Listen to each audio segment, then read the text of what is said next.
And with that, let's bring in Rabbi Chaim Mentz from the Chabad of Bel Air here in L.A., the Aaron Cohen Show podcast host, Israeli Special Ops veteran Aaron Cohen, and senior fellow with the Foundation for Defense of Democracies, Richard Goldberg. Gentlemen, thank you all for coming on. Richard, to you first. You heard Pete Hegseth there saying that he wants fewer generals and more war fighters. How did he do today, in your opinion?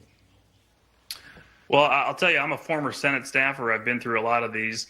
And Pete Hegseth gave a master class on confirmation testimony today, truly showing demonstrated mastery of policy, foreign policy, national security affairs, military affairs, the building, the bureaucracy that he will be managing. He came out, I think, with flying colors. I think the testimony will be studied in confirmation prep schools from both sides of the aisles in the future. And I expect he will be confirmed as the next Secretary of Defense. Yeah, interesting. Rabbi, to you now, big deal in the Middle East now. The Associated Press headline reads as the following: Hamas okays draft agreement of a Gaza ceasefire and the release of some hostages, officials say. I mean, it sounds like the hostage deal is almost done. I mean, it looks like it could happen as early as tomorrow morning, maybe midday tomorrow, Rabbi. Right. What's good? What's bad about this? What's good about it is that we're finally getting somebody home. Everybody agrees we've got to get him home. But the deal is for the devil.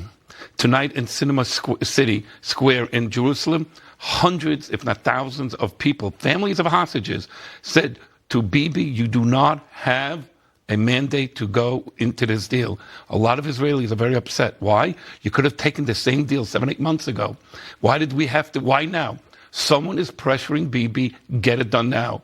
This is not good for Israel because Hamas lives. And that somebody, we'll talk about this in a moment, might be President-elect Trump, who said there will be hell to pay. Meantime, Hamas says it will not release the final hostages, Aaron. It's a 3-phase deal. Will not release the final hostages until there is, quote, complete withdrawal of Israeli forces. I mean, it's from Gaza. Very sticky issue, Aaron.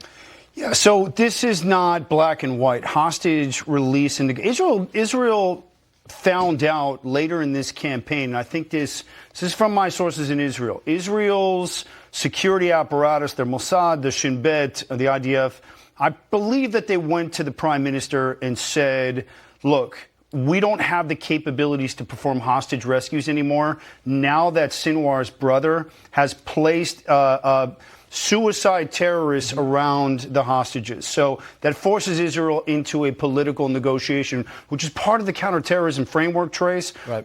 So I really think that Bibi is doing his best, and I agree with the rabbi, getting those hostages back who've been up there 400 days plus. Israel's a master at going back after these terrorists. Let's deal with the immediate release first. Yeah. Mike Walls, Representative Mike Walls, said this about the Trump effect. Watch. Hamas realizes, I think what the whole world is seeing in the Trump effect, in that he means it when he says there will be all hell to pay. There is no other option but to let our people and let those hostages go, period. And I think we have made that message very clear. Richard Goldberg, do you agree? Is there a Trump effect in play? Yeah, I mean, I agree with the comments made previously, the concerns, the downsides, the long-term security risks here in the deal. But I would also say that we speak with sensitivity. If this deal goes forward, we're going to have families who celebrate the return of loved ones. We're going to have a lot of families grieving the loss of loved ones as well. I don't think we've seen the last of the horror show of the hostage crisis as this plays out.